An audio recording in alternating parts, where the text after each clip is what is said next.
கடக்கு முடக்குன்னு sound கேக்குதா? மடக்கி நீட்டுறப்போ, உட்கார்ந்து எந்திரிக்கிறப்போ, நடக்கிறப்போ எது நார்மல் எது அப்நார்மல் தெரிஞ்சுக்கலாம் வாங்க. நார்மல் நம்பர் 1 நெட்டி உடைக்கிறதுங்க. நம்ம நார்மலாவே ஜாயிண்ட்ல சைனோவில் ஃப்ளூயிட் இருக்கும், அதுல ஏர் பபிள்ஸ் ஃபார்ம் ஆயிடுச்சுன்னா அது பர்ஸ்ட் ஆகிற சவுண்ட் தாங்க நெட்டி உடைக்கிறது. என்ன நம்பர் 1 நம்பர் 2 ஜாயிண்ட் கடையில கார்டிலேஜ் இருக்குங்க, குஷன் மாதிரி.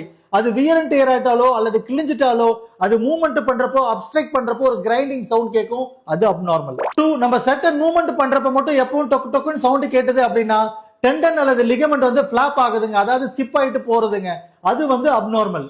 3 ரொம்ப காமனா நம்மளுடைய தொடை எலும்பு முடியிற இடத்துல ஒரு குரூ இருக்குங்க, ஒரு பல்ல மாதிரி.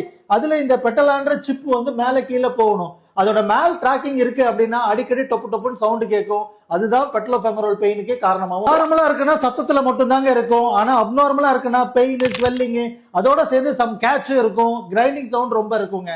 உங்களுக்கு அப்நார்மலா இல்லையானது பக்கத்துல இருக்க தெரப்பி சென்டருக்கு போயிட்டு டயக்னோஸ் பண்ணிக்கோங்க. இருந்ததுன்னா செஸ்ட் எக்ஸசைஸ் பண்ணிட்டீங்கனாலே போதும், நார்மல் ஆக முடியும். Chest for the information, doctor Ram physio.